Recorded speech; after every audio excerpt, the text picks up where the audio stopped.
Hey guys, it's Chris, and welcome to the Toned and Toneful video podcast, episode number 27, Temple Life. It isn't punishment, it's spiritual rebirth.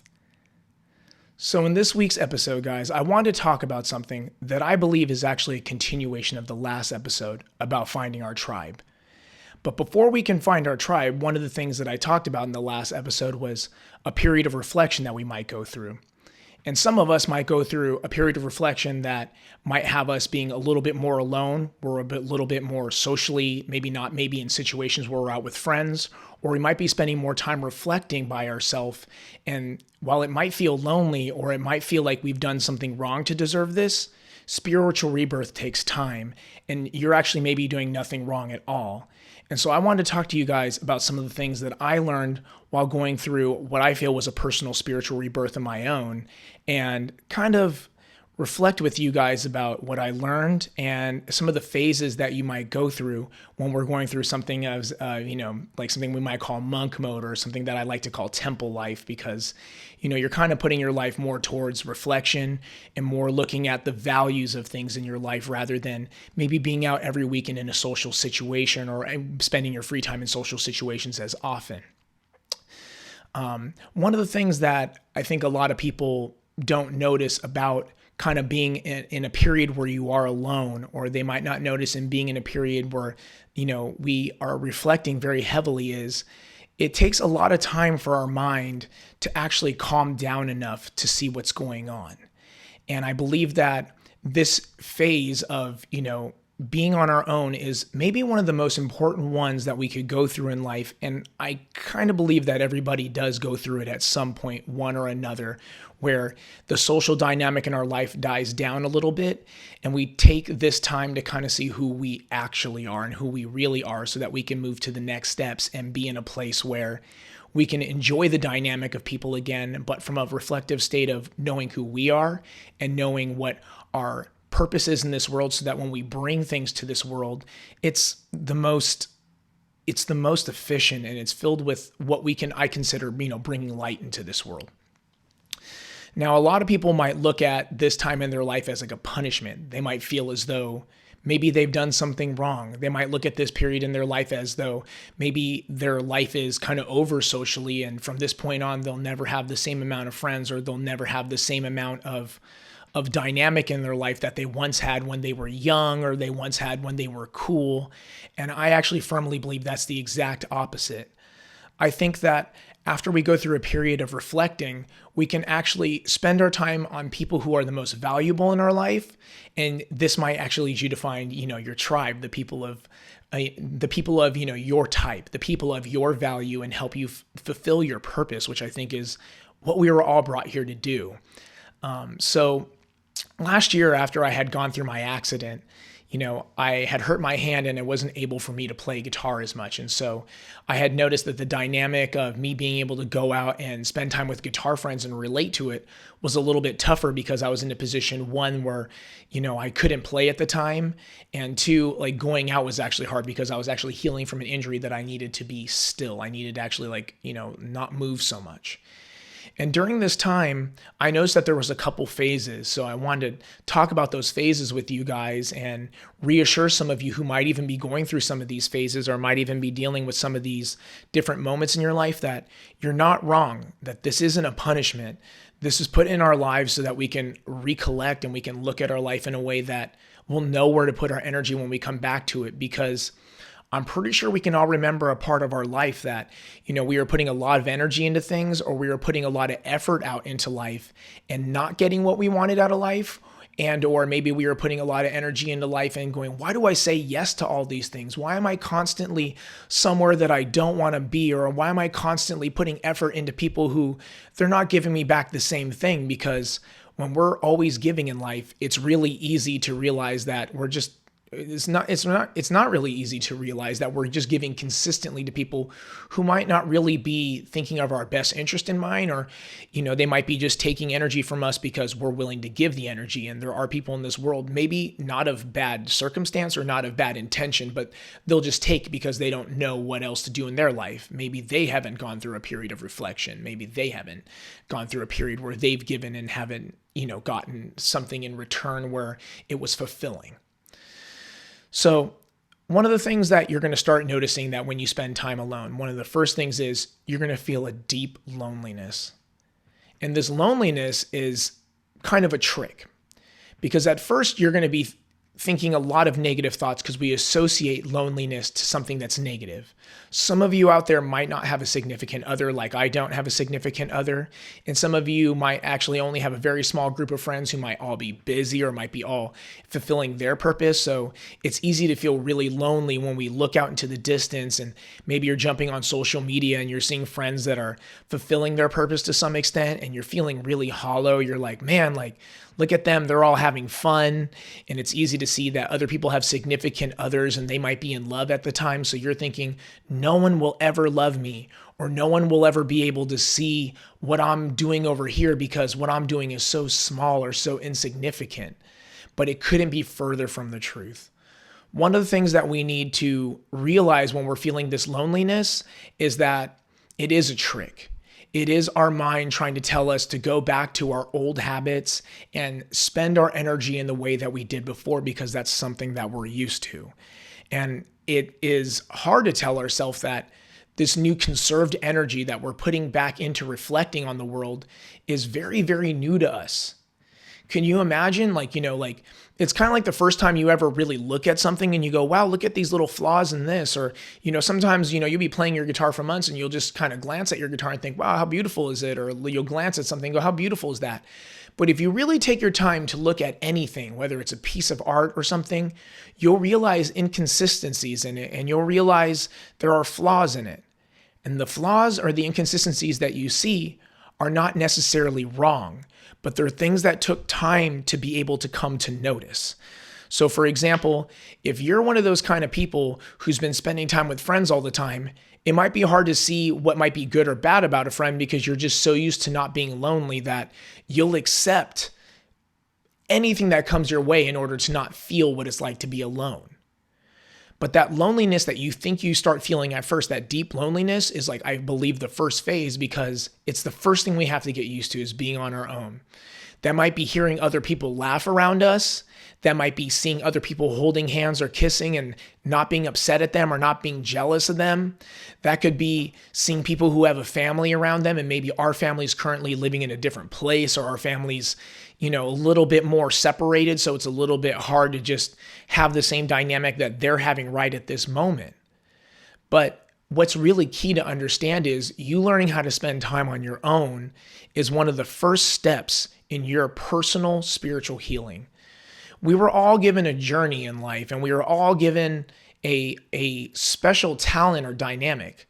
Some of us might have not discovered that talent or dynamic, or maybe some of us are aware of our talent or dynamic, but we're not currently using it to fulfill what we need to be doing in our purpose. We're just aware of it, but we're kind of living life in a very outwardly way where we're looking to spend time with friends, or we're looking to be out, or we're looking to, just accompany things rather than really spend that time and go, okay, how do I, resource this energy and put it towards something in a very, very directed way so that I can be very efficient in what I do and be very, not just efficient, but purposeful. Because I think one of the biggest things that you can do is waste time, because all of us people have only so much time in this world. And so I believe that the most valuable thing we have, more than money, more than even any amount of love, is our time. So we need to be utilizing our time in a way where we can put that towards something, and the amount of love that we'll feel in the end will be much higher.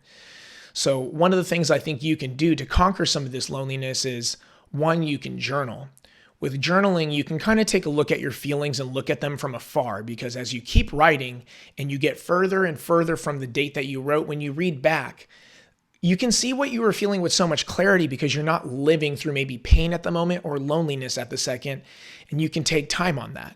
So sometimes I think it's great to read things from 2 weeks ago to a month ago and go, wow, look at that big difference, because things can change so quickly in our lives. Sometimes a matter of a couple of weeks is all it takes for us to change a perspective or change a mindset. And sometimes that can come as quickly as one day, depending on how intense or maybe how much of a revelation that you're receiving at the time. And so with journaling and with also being able to notice joy, to be able to notice that you can find things that you like to do on your own, or you can find ways that you like to utilize your time so that you can feel good. Because after journaling for a bit, you'll learn to sit with yourself and you'll learn to think and express. And as you learn to express and feel what you're feeling, you start noticing that you like to put it into certain things.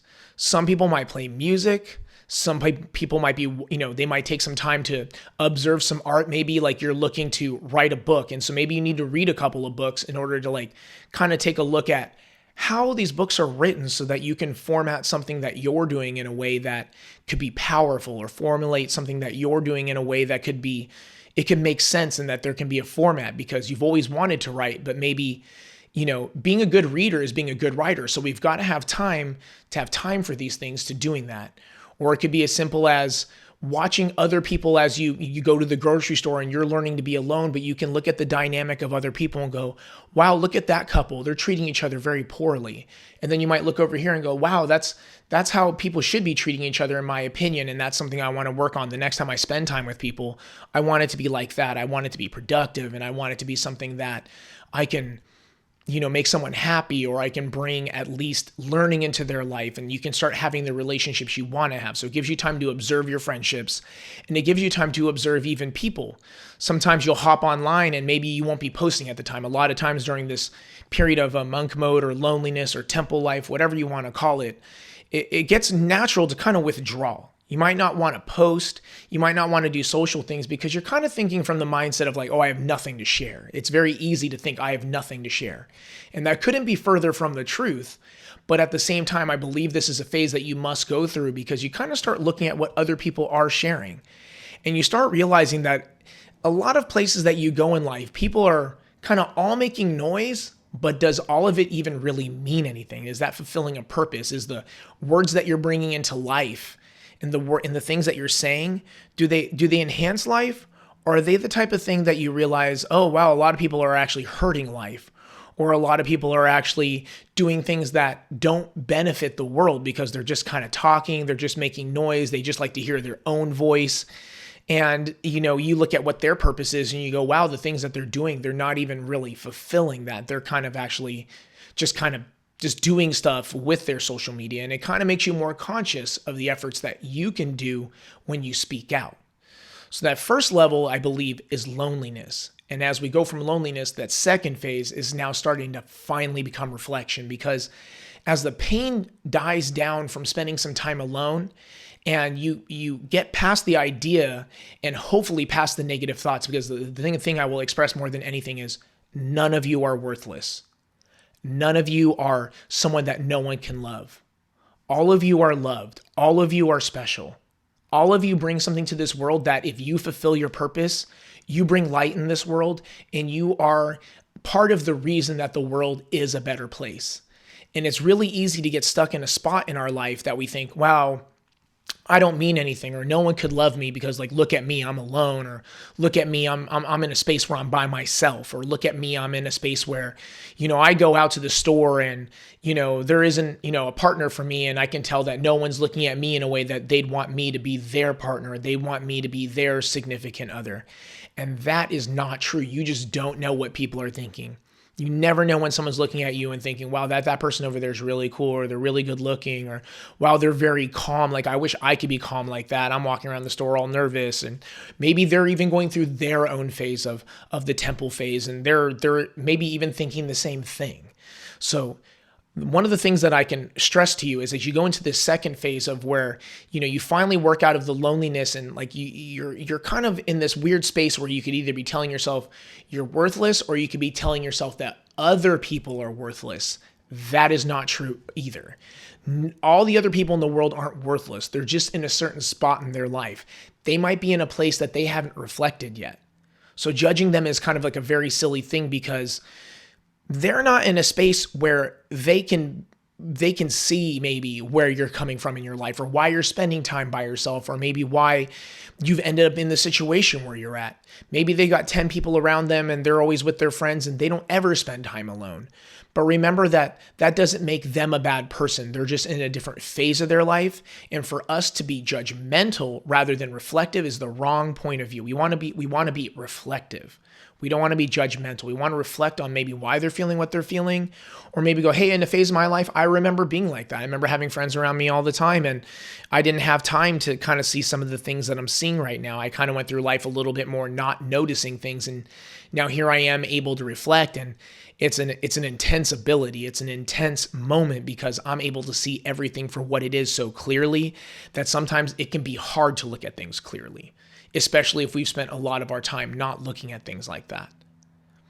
Some of the best things in life that were created or thought up were thought when people were spending time in this what I like to call temple life, where you're on your own and you're at the temple and you're serving your purpose. You're letting your body be a temple. Maybe you're correcting certain things in your life.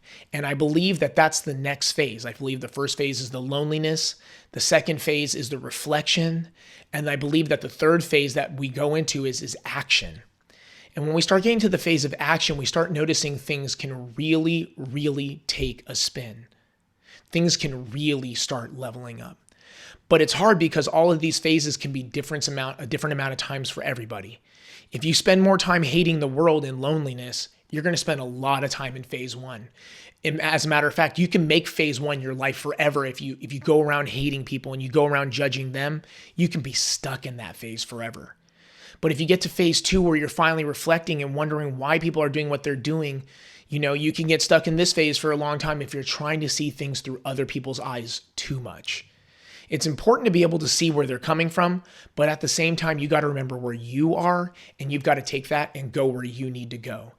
And I believe if you can take that second phase and move into the third phase where you're like, now that I've taken reflection, I can finally start taking action. And action is such a great place to be because I believe that when you're at action, you're getting on the farther side of like the temple mode. You're getting to the point where you're breaking out of it and you're going to be able to reconnect with the dynamic of people, but you're going to be able to reconnect with a much higher level of balance. So let me explain. So when you get to the point of action, you're going to be finally at that point where you're starting to realize, I want to experiment. And this can be a really, really hard point because you can go from phase 3 back to phase 2 of reflecting again because you're going to make some mistakes when you're taking action. That could be changing your diet. You could have been reflecting and going, I'm not happy with how my physical body is. I want to do something different. I want to feel different. And if you're changing your diet, it might take a couple of diets to find the one that specifically fits your body. Some people need more salt than others. Some people need more like less salt than others. Some people need more water than others. Some people need comfort foods more than others. And some people need to be really strict and like they need to do certain things. But no matter what mindset it is, you're going to be taking experimentation on that. You're going to be trying these things out and taking action and seeing what works for you. And this will be the same thing. You're probably going to notice that the communication that you previously had before you went into temple life is now starting to change because you're more choosy with your words, you're more choosy with what you say, and you're probably going to become a person who's a little bit more opinionated by this point because you spent time on your own. And the way that you're going to feel and the way that you're going to put things out is not because you think your opinion matters more, but you're going to have a stronger belief in what you put forward. You're not going to be as wishy-washy. You're not going to let anyone say anything to you and just be like, well, just because they said that to me means that I have to accept it the way that they said it verbatim. Or just because this guy likes this and then this woman likes this and this person says they like this, that means that I have to go along with it because everyone else seems to be going along with that.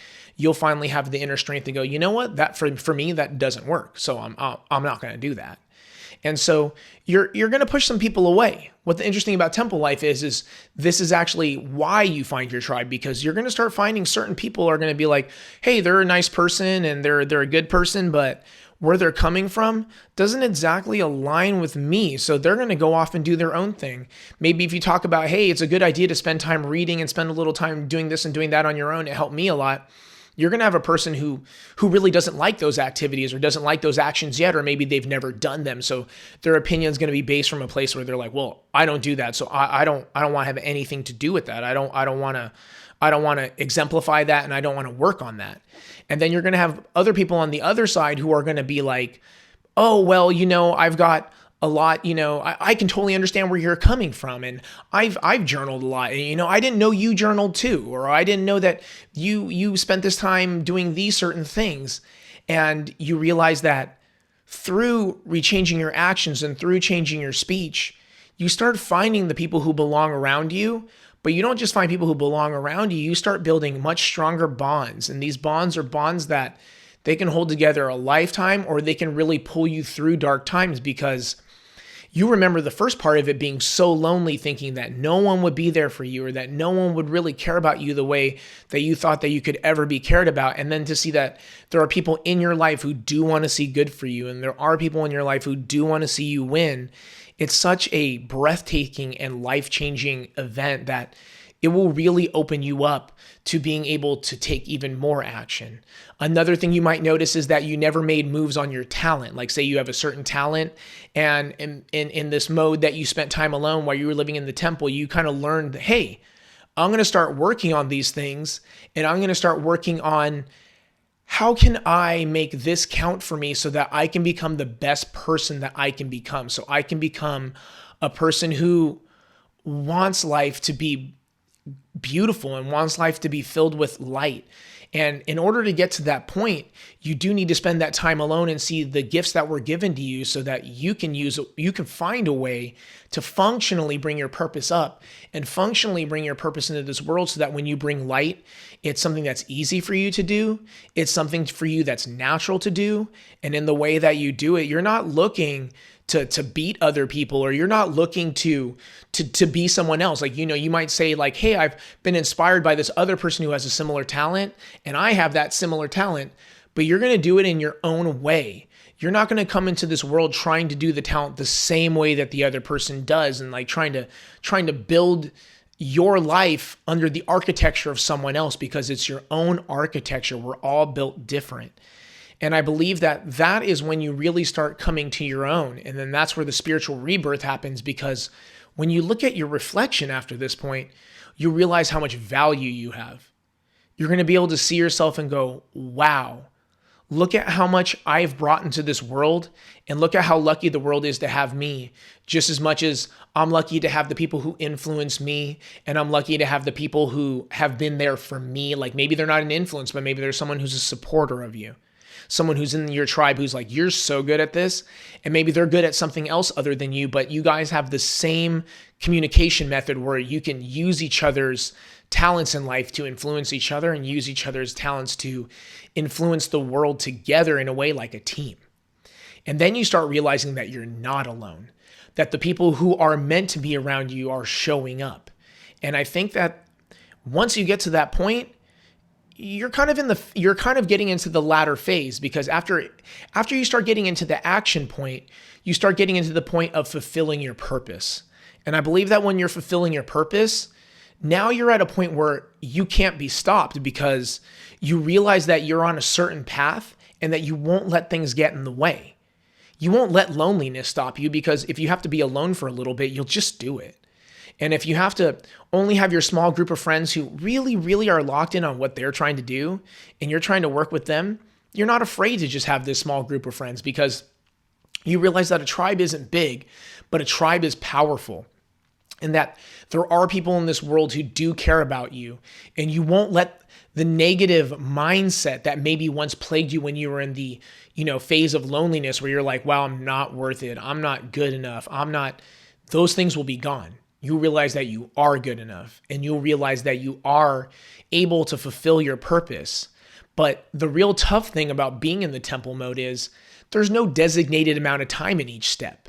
You could be stuck in phase 1 of loneliness for your whole life, or you can learn that I am lonely, but what does my loneliness mean? Like, what does this do? Why do I feel this way? Am I lonely because I have no friends? Am I lonely because I'm choosing the wrong friends? Am I lonely because I don't see myself as valuable and I don't know how to put myself out in this world? So I don't know how to find friends in a tribe and I don't know how to connect with my family? Is it because, I think so much about myself, and it's hard to say this, but when people are lonely, they're kind of selfish because they're in a point where they're only thinking from their point of view. They're not looking at how other people can see things. And once you enter the state of reflectiveness, you can have the exact opposite problems.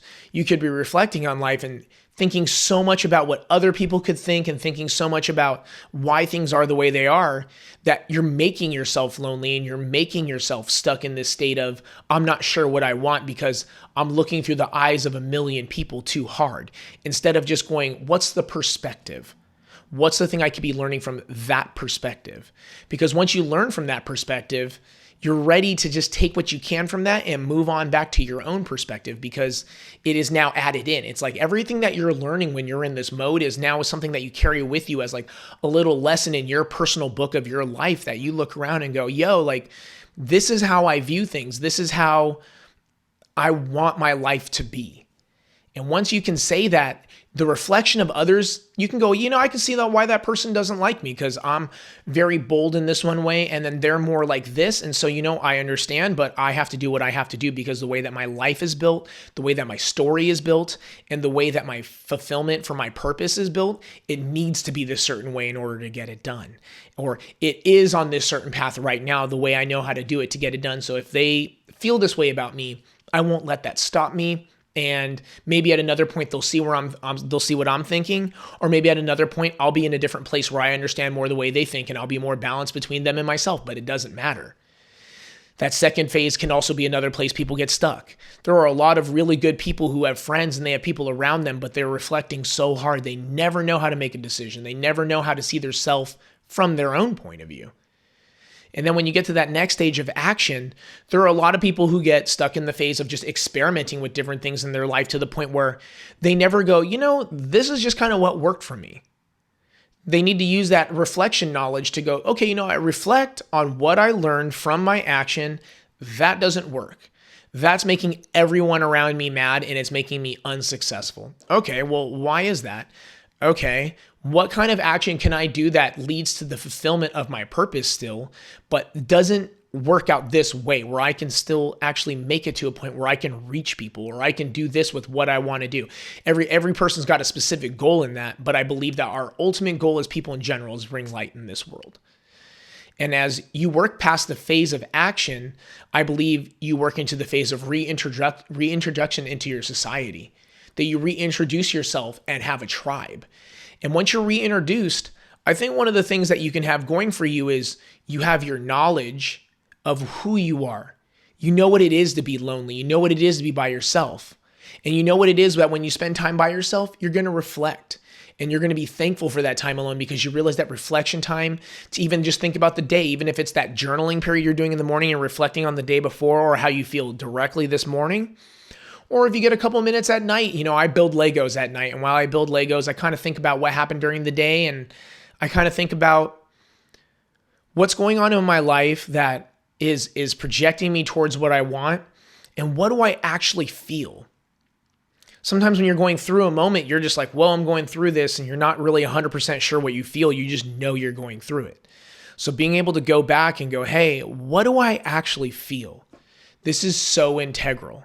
So being able to piece together what you feel and then being able to piece together, the reflection time and knowing how to be lonely, knowing how to be on your own and not devaluing yourself in that allows you to be around other people and be there for them. Sometimes you can see someone else is lonely and you can give them that compliment that they need, which is what my episode Say What You Need to Say is all about. By being brave enough to say, hey, I love you, or hey, I miss you, or hey, is there something wrong? Like, that I care about you a lot and I don't want you to feel that way. Is there anything I can do to help you out? Or is there anything I can do? Can I listen to you? Is there something that's going on in your mind? Because it's not easy to say those things because what if the person that you ask, hey, how are you doing? Is there anything I can do? And they're like, no, you can't help me. If you reflect on it and go, hey, I remember when I was lonely and I was angry, I wasn't able to speak out to somebody and have them listen to me. That doesn't make you bad. That doesn't make you wrong. You're just in a state where it's really, really hard for you to be able to hear or to be able to do what you need to do in a way that you know how to express something to someone. So if you're the person who's finally reintroduced into your tribe or your society, you have to realize that other people are in different phases of their life. They could be angry because they're entering a temple mode. They might be starting a temple mode. They might have been in phase number 1 for 5 years now, and they're just bitter. But it is for us as a person who's reintroduced after our spiritual awakening, no matter what it is. If your spiritual awakening is finding religion, if your spiritual awakening is finding your purpose to the point that you know how to work on it, if your spiritual awakening is both those things together, if your spiritual awakening is you finally see your value and you're just in a stride, no matter what it is, I think it's not our job, but it's like an emotional and a spiritual duty to like look out for those around us, those who spend time with us. It's important to ask them what's going on or reflect with them. Just as much as maybe that when you're reintroduced, you might actually start apologizing to people. You might actually go, hey, I'm really sorry that 6 months ago I was like not answering your text messages. I was in a really bad place. And the way that I thought you didn't like me at all as a person, but I was wrong. I can see that there were so many times you tried to reach out to me, and I'm so appreciative that you reached out, and I want to work on where we're at. And I've said that to plenty of people. When I've gone through my phase where I was to myself, there's a lot of people I had to go, thank you for being you. Thank you for believing in me. Thank you for loving me and still putting energy into me and not judging me for the person that I am at that moment, but for seeing the inner light in me and seeing the bigger picture of who I'm either becoming or who you already knew I was because you're part of my tribe.